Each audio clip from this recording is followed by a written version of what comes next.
Hello, hello, hello, and welcome to the weekly album anniversary recap show for the week of November 11th through November 17th. I am your host, Caleb, or Caleb the Spy on Twitter and Instagram. Every day on those social media sites, I post about what I call album anniversaries, or it's just the anniversary of the album's release date. A couple years ago, I created a calendar and documented the release dates of some of my favorite albums. Then I would celebrate those albums on that day. I might post something about them online or just take the opportunity to re listen to the album. But in the last year, the list of albums has grown significantly, and now I have every album I own tracked on my calendar, as well as a multitude of albums others have suggested. With so many albums and a limited number of characters, I don't always have the chance to say everything I want to about an album on social media. So I started this podcast so that I could take about a half hour every week to talk about and take a closer look at some of my favorite albums and posts from the week. Occasionally, we will talk about some news or we might take a look at some new music, but mostly we're here to talk about the album anniversaries. So, with that out of the way, let's talk about some news. I want to talk about the Lean Years Tradition, which is an album by Model Engine. I think I mentioned last week or the week before that this album is being remixed and is going to be available on streaming for the first time. And you can find the 1997 mix already out there on Bandcamp. So I was excited to be able to point people to that album. I wanted to mention again that it is kind of available in the digital age for the first time, and everyone really should go check out that album. And I'm really excited to hear the new mix as well, but go support those smaller artists. I'm excited to hear more from Jeremy Post.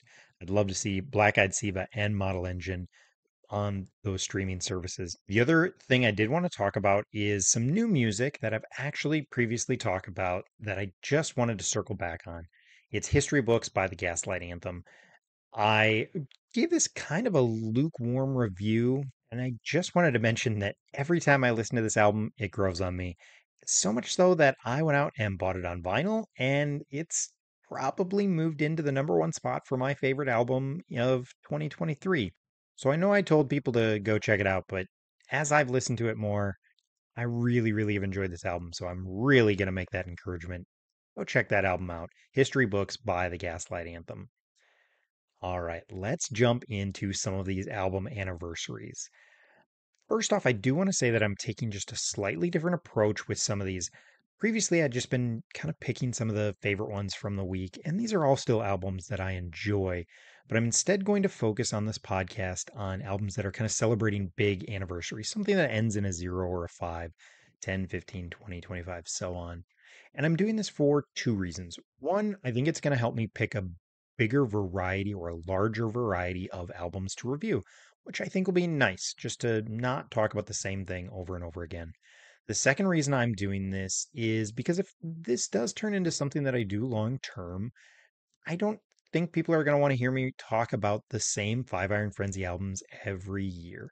So instead, it kind of it kind of stretches out some of these albums and just gives a little more variety. So I'm not just jumping on the first opportunity to talk about an album, but maybe waiting for a larger anniversary. So let's start this week by talking about the Insyderz.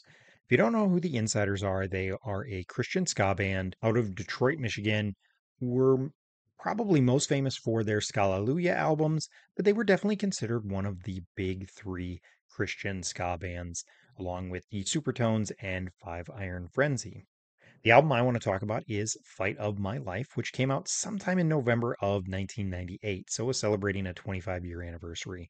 This album is an album I really enjoy. It's number 97 on my list of all-time favorite albums.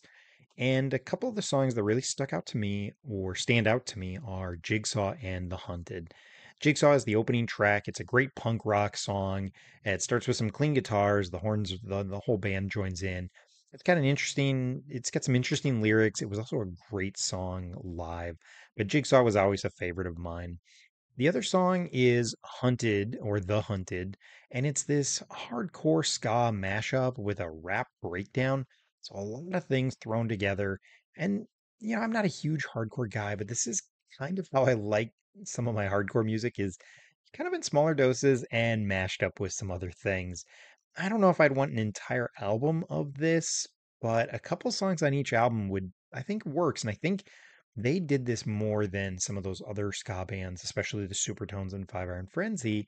And I feel like this really did help set them apart. It made them feel a little different. They had a little more hardcore edge, they had a little more metal edge, and their lead singer, Joe Yerke, his voice really fits this. It fits this better than maybe uh, definitely than the Supertones, who were a little bit more poppy, and Five Iron Frenzy, who I don't think Reese's voice necessarily fits that hardcore metal voice unless it's extreme hair metal and screaming like a girl. So yeah, I always liked when the Insiders did this kind of style on their albums. It always felt like it worked pretty well for them. Another song that I think is pretty interesting is Trinidad, which is just a fun instrumental. Towards the end of the album, they do a Cars cover of Just What I Needed, which is a great cover. I like the Cars already, and this is just a great song by the Cars, and it's also their cover version is really great too. Totally worth checking out. A pretty interesting song. Another song that's worth noting is Paradise, which was the lead single, and it's a good song too. I've always liked kind of some of those other songs better. So that's Flight of My Life by the Insiders. The other Insiders album I wanted to talk about was Soundtrack to a Revolution, which came out in 2003. This is my favorite Insiders album. It's number 38 on my all time favorite album list. And this is the album that I really feel like they found their sound, they found their voice.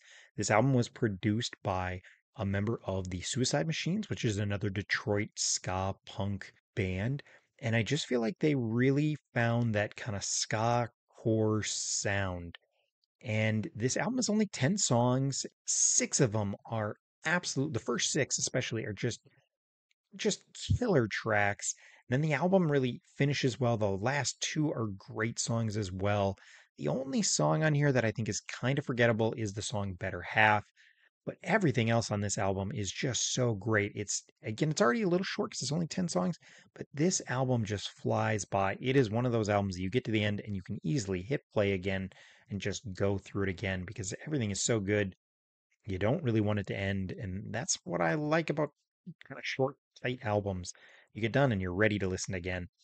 Unfortunately, I think this album was pretty overlooked. And again, it released late in 2003, and by early 2005 they had announced they were breaking up. I do believe they toured in 2004. I believe I saw them in 2004, but Scott was dying or dead by 2003 and it was totally in the grave by 2005. And I just don't think this album got the recognition it deserves because they just weren't around very long after it. They didn't tour much on it, and then they kind of disappeared. So again, Soundtrack to a Revolution came out in 2003, celebrating a 20-year anniversary, and my favorite Insiders album, absolutely worth checking out. Next, let's talk about Squint by Steve Taylor, which came out in 1993. This is number 37 on my favorite albums list. So I think we talked about number 38 and number 37, which is pretty funny. This is a really important album for me. A little bit of background. I was raised in a Christian household, but I wasn't raised in a household that you listened to Christian music necessarily. My dad listened to Bob Dylan and the Beatles and the Moody Blues, Derek and the Dominoes, and those were the albums that I was raised on. My mom liked Peter, Paul, and Mary, and NPR was on all the time, but we were not a household that listened to Christian music. So when I was in fifth grade, I was listening to the pop station in the area. I was raised in Minnesota, so KDWB, if you are familiar with the radio stations around the Twin Cities area.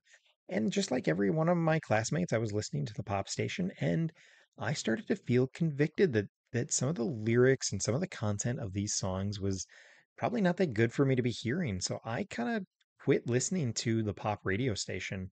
And for a couple of years, I just really didn't listen to any music of my own. In seventh grade, we joined a church, and shortly after that, they hired a youth pastor. And my youth pastor was super into the 80s Christian music. So, Petra, he was a huge Petra fan, Whiteheart. My guess is he listened to Stryper, although I don't feel like we were introduced to that. He also listened to Jeff Moore in the Distance and just some of those albums and those artists. And for me, it was great. I was super excited to listen to these Christian rock artists that was pretty contemporary music, and I was excited about it.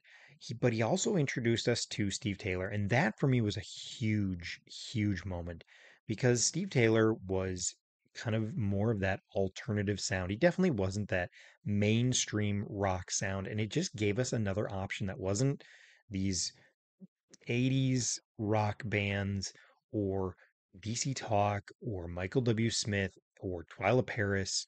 It just gave us another option, me and my friends. And from here, and the news, those early Newsboys albums were also a part of this. But from here, this was our transition to Tooth and Nail and 5 Minute Walk, realizing that there were some other things out there. So I know this is not like a crazy alternative album, but it was just enough to kind of push us a little further that way. There's also just interesting things that I've learned since then. Like I recently listened to his appearance on the Instrumental podcast, and he mentioned that the Clash were his biggest musical inspiration. And for me, that was, the Clash are my second favorite band, and that just kind of also just helped me solidify, like, oh yeah, you can see his satirical approach to lyrics, the way he is biting in his lyrics, and also a bit of his willingness to play with genre and do a little variety in his genre in all of his albums, and kind of jump from one genre to the next. And that's the Clash for sure. After their first two albums, they did that a ton on their later records. So let's talk about some of these songs, but I thought that was pretty interesting to find out that one of his major musical influences has turned into one of my favorite bands. So the first song is The Lament of Desmond R.G. Underwood Frederick the Fourth. I don't even know why I'm trying to say it. I'm gonna mess it up, but it's a great opening song. The guitars come in hot. It's got some nice organ work in it that kind of holds a lot of it together. Bannerman, Smug, Moshing Floor, all kind of really solid. I want to call them almost power pop because they are, yes, they're alternative rock songs, but they've got this pop connection, I think. And I feel like he still does have a very strong pop sensibility that comes through on those songs. More organ work on a couple of those. Bannerman's just a weird song. Smug is a goofy song. They're just weird songs. And I think that really appealed to me. I really connected with that, just not standard, not normal songs. Jesus is for Losers was a controversial song when it came out, but it's, I think, wonderfully moody and even melancholy. And it's a song with a great message, but he definitely got in some trouble for that song when it first came out. The Finish Line and Curses are also just great, dark, brooding alt rock songs.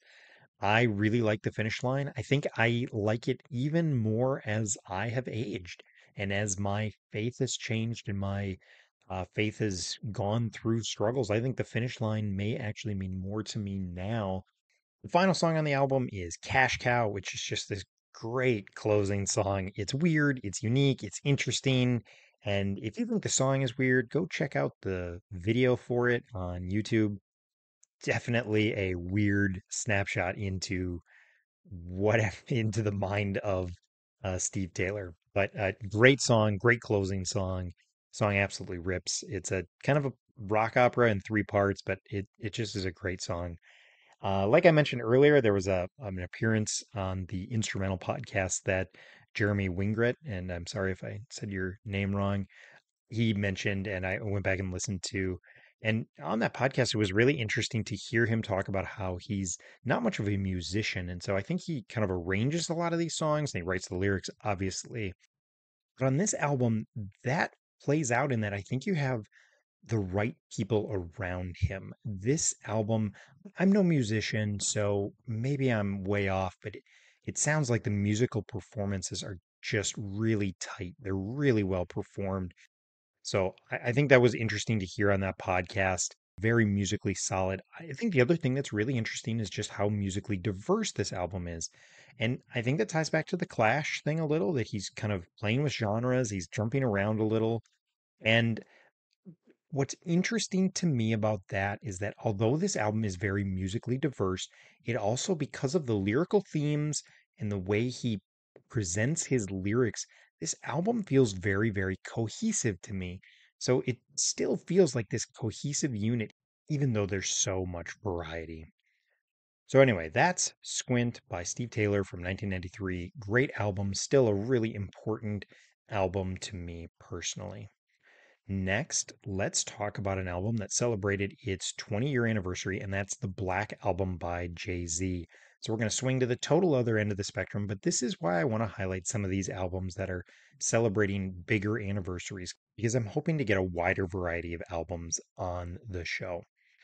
This album is marketed as his last album, and it turned out to not be true at all, but I thought that was really interesting. It's also his eighth album in 7 years, if I was counting correctly, which also is just an amazing output. To put out 8 albums in 7 years is pretty incredible.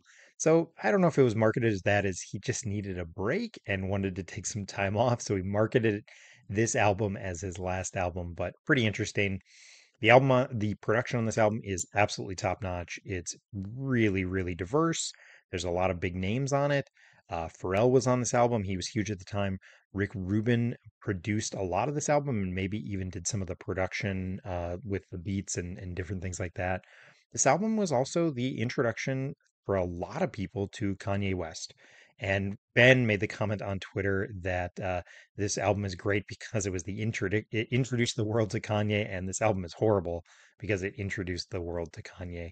But I think for a lot of people, this was their introduction to Kanye West. And again, the production, it's got some rock elements in it. They all just feel cozy. It all just feels like it fits, even though it's kind of all over the place in a lot of ways. It all feels like it fits together. He gets some of the best producers and production people on these hip hop albums, and it really shows. His flow is also really interesting and unique. He uses a lot of different tempo, and his lyricism on this album is really great. It really shows that he is one of the best, and he's really at the top of his game on this album. The verse that I would point to that really shows his talent and how of a unique of an artist he can be and is the second verse on 99 Problems, where he's talking about getting pulled over. It's such a unique flow. He plays with vocabulary, he plays with pronunciation. It's so well done. He's kind of playing these two characters off against each other, but he just paints this very vivid picture. The story is very, very clear. You always know who's talking, but it's just done so well. It's a great example of what really great flow and how you can use just your pronunciation and your lyricism to really get a point across. So that I think that's just worth calling out on this album.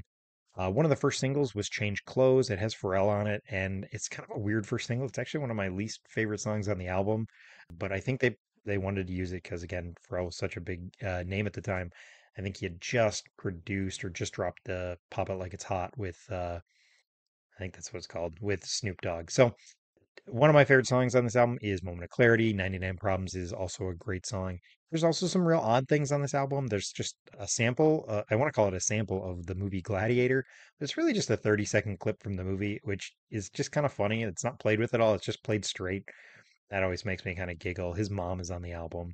So it's got some funny things in it as well, but it's a really solid hip hop album if you want to, go a little deeper into that genre. You do have to get past the cursing if that's something you're not interested in. It does have a fair amount of that on the album. Let's transition here to Ghost Thief by Living Sacrifice. This came out in 2013, and again, hitting some of these big anniversaries. This one celebrating 10 years. And I wanted to talk about this album because I wanted to kind of dive into a metal album. I don't think I've talked about any other metal albums on the podcast, so I thought this would be a good opportunity to do that.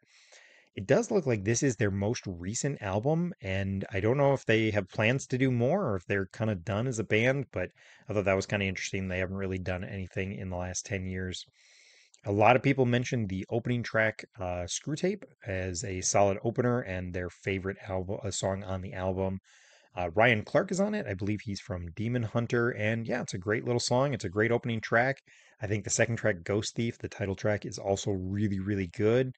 And just in general, I really, really enjoyed this album. I don't really have anything negative to say.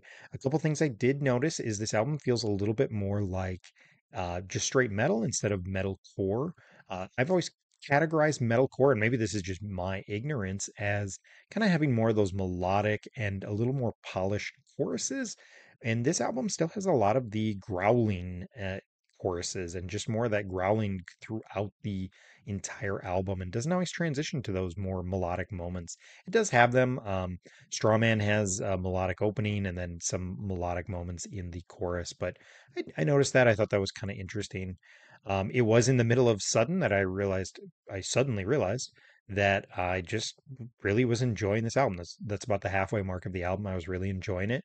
It's not something I'm going to listen to every day, but if I'm in the mood for metal, I feel like I may need to check out some more Living Sacrifice albums.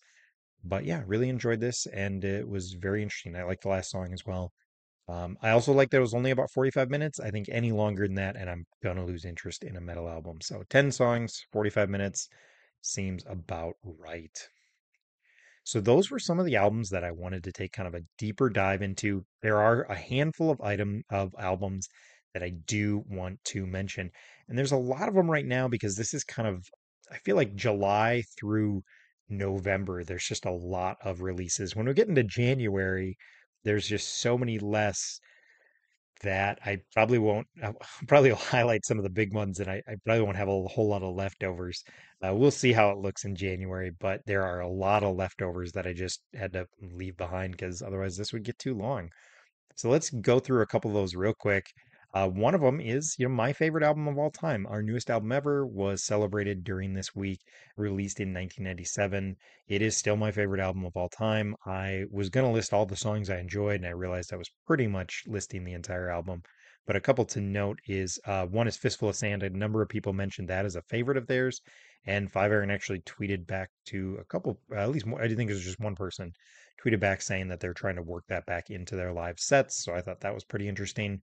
And for me, Every New Day is still my favorite song. I think I listened to this twice on its album anniversary date because I love this album still. Join the Triumph by Citizens and Saints. I don't know what to call them. I don't know what they go by anymore, and I feel like it flip-flops every so often. This was released in 2014. I believe it's their second album. They may have had some other smaller releases in between then, before their first two, but I believe they're self-titled, and then this were their first two albums. And I love this album. It's a wonderful pop worship album. Their first album was very, very good, and this one just kind of upped some of the synth pop feel on a number of places on this album, and I love it. I really love both of their first two albums, but this album has a number of moments that you just feel like you can crank up the volume and sing along. You Brought Me Back to Life, which I think was the first single, but is just a great sing along song. We definitely have cranked that one up high in the car and had the kids sing along to it. I really like their first two albums, and I think that's the highlight for me. Everything that they have put out since then has not quite lived up to those first two albums, in my opinion. But I would absolutely encourage anyone to check out their newest stuff is good. It's just not as good as these first two albums. And I would absolutely encourage people to go check out those first two. Let's talk about Less Than Jake. First is Losing Streak, which came out in 1996. And then the second album that they had come out during this week was See the Light, which came out on 2013. In 2013. I actually think these both came out on the same day, just different years, obviously. Losing Streak was my introduction to Less Than Jake, and I still love every song on this album. Their ska punk flair is just great, and it really comes through on this album. I really love this album. It still is one I can listen to. I'd love to be able to try and get it on vinyl. And it's not my favorite album by them. Anthem is still my favorite album by them, but I love it. If you like the ska punk stuff, I think Losing Streak is a must own, in my opinion. See the Light came out in 2013, and it was just okay. I don't love that album. I thought it was kind of forgettable. All right, let's talk about Certainty by Aaron Sprinkle, which came out in 2021. This was just a five-song EP, I suppose. Only five songs is probably an EP, but every song on it is great, and it's absolutely worth checking out. So if you're not familiar with Aaron Sprinkle, he produced a ton of Tooth and Nail albums in the 2000s. He was in Poor Old Lou, he was in Fair, he was in Rose Blossom Punch. I can never say that correctly. And you should definitely get to know Aaron Sprinkle's catalog. Next one we're going to talk about is MXPX's live album from 2021. This is something about live in San Antonio. I can't remember the exact title. I just wanted to mention this because it's just such a great mix of songs. If you're going to do a live album, this is the way to do it. I think it has a song from every album and just a great mix of songs. So hats off to them for putting out a live album that fans could really, really enjoy. So that's why I wanted to bring that one up. Let's talk about David Bowie's self-titled album. Even though it's self-titled, it's often referred to as Space Oddity, and it came out in 1969. This album is interesting, one, because of just where David Bowie went and how unique he got, but this album is fairly straightforward, and it's a great little classic rock album. The other fairly interesting part of this album for me is that for years I thought it was Space Odyssey. It's Space Oddity. I am very, very smart. All right, next, I predict 1990, which is a Steve Taylor album from 1987, which is not confusing at all. So two Steve Taylor albums that we're going to talk about, and this one, just to note, is that was the last of his Christian albums that he put out. He had signed a record contract, so he did one EP and then three albums in the 80s, and then he was kind of done with Christian music for a little bit, and I think this album kind of upset people. The lyrics are pretty legendary for how much they frustrated people, and he admitted on that podcast that it did not sell quite as well as his other albums. So I think he was feeling a little done with the Christian market, and then he would eventually come back in, but this was his last of that first set of them. And I love the new wave sound on this album. It's absolutely great. Next, let's talk about the album Where Quantity Is Job One. And no, this is not the Five Iron Frenzy EP, Quantity Is Job One. This is Where Quantity Is Job One by the Canadian punk band Propagandy, which came out in 1998. So if you're doing the math, it's a couple weeks after the Five Iron Frenzy EP. No relation as far as I know, just two groups of people who thought up the same joke and thought it was kind of funny to do. This is a pretty solid punk album. There are some rough spots. There's lots of cursing if that's not your thing. What's really interesting about this EP is that it's 30 songs and over an hour long. I think they're calling it an EP because it's got a bunch of live cuts in between songs. But just kind of hilarious to me that I looked and I was like, oh yeah, it's considered an EP and it's an hour long. I would never consider that an EP, but there you go. I think it's their most well-known album. Next is Speakeasy by Stavesacre, which came out in 1999. This, along with Squint, probably got the biggest reaction of the week. This is an album that clearly people still love. A lot of people commented that it's still an album they listen to regularly 24 years later. It is my favorite album by Stavesacre. Side A is astonishing. It's absolutely perfect. So if you've not listened to Speakeasy, you should put that on right after we're done with this because it is absolutely a great album. Let's talk about Americana by Offspring. They also came out in 1998, so celebrating 25 years. And yes, this is the album with that song "Pretty Fly for a White Guy," but don't let that ruin it for you. The rest of the album is is a pretty solid punk album. Deluxe by Better Than Ezra came out in 1993. You may remember this album for the hit single Good. It was a great 90s alt rock sing along song. I would sing it for you, but nobody wants that. And what I think is interesting about this album is it came out in 1993, but Good was not actually a big hit until the album was re released in 1995 and Good was released as a single. So I think that's pretty hilarious. Came out in 1993, or not hilarious, it's interesting.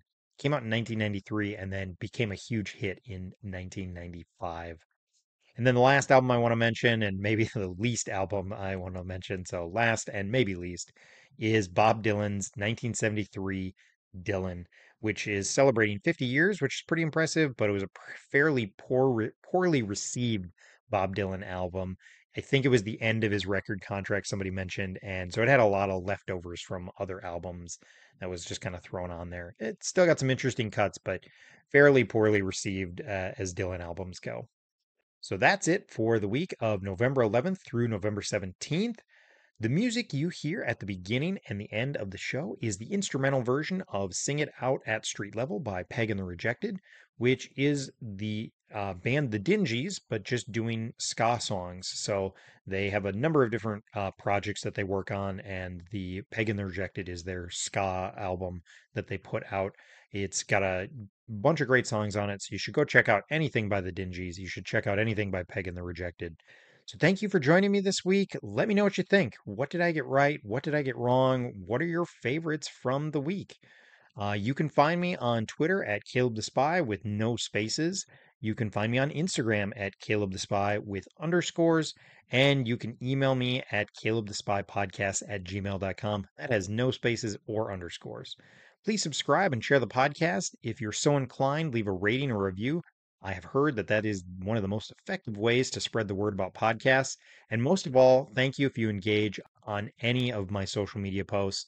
I do put a lot of time into setting up those daily posts, so I really do appreciate when people respond. And it's always exciting to see people just get really excited about an album or remember an album or just get to talk with somebody else about it. So I'm always thrilled to see people responding.